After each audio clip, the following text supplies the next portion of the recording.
All right, so if you average out all of the polls, what do you get?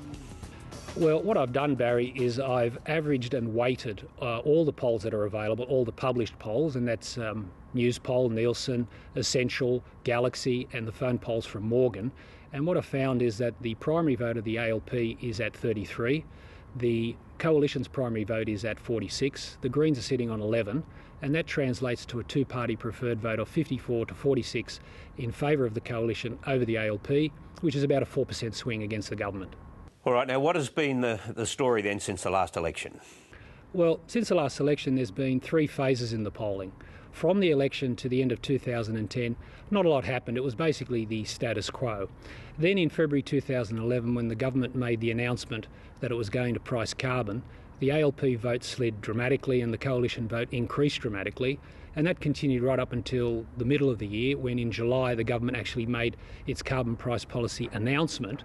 And then since that time, the gap between the two parties has narrowed from the 16 points that it was in the middle of the year to the 8 points that it currently is now.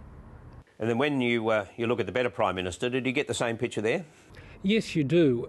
Up until February 2011, Julia Gillard led Tony Abbott by a substantial margin as the better Prime Minister. But after the announcement that they were going to price carbon, her numbers slid and Tony Abbott's numbers increased, and that continued right up until the middle of the year when the government actually made its policy announcement. And then there was sort of a bit of a tussle between the two of them to see who would become dominant. And at the end of the year, Julia Gillard sort of broke free and she currently holds a small lead over Tony Abbott. So drawing on all that information then, how desperate is the situation for the government? What is the size of the task ahead? Well, I think something that people need to realise is that governments have been in poorer positions than this government much closer to the election, and yet they've still won.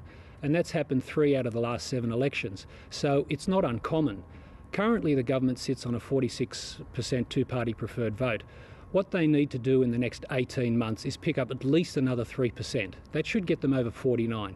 If they can achieve that in the election, then they will be very competitive, because no government that's achieved more than 49% of the two-party preferred vote has ever lost an election. There have been 12 close elections. By that I mean the government and the opposition have each achieved between 49% and 51% of the two-party preferred vote, and the government of the day won all 12 of those. And you're able to say to what extent the leadership speculation, the destabilisation, has impacted on the government? Well, the leadership turmoil is not helping Julia Gillard at all. I mean, it must be very difficult to try to run a minority government and then have all this destabilisation coming from within your own party. I mean, when you consider all the interference that Julia Gillard has had to contend with, she would need to be black caviar to overcome it all and still win.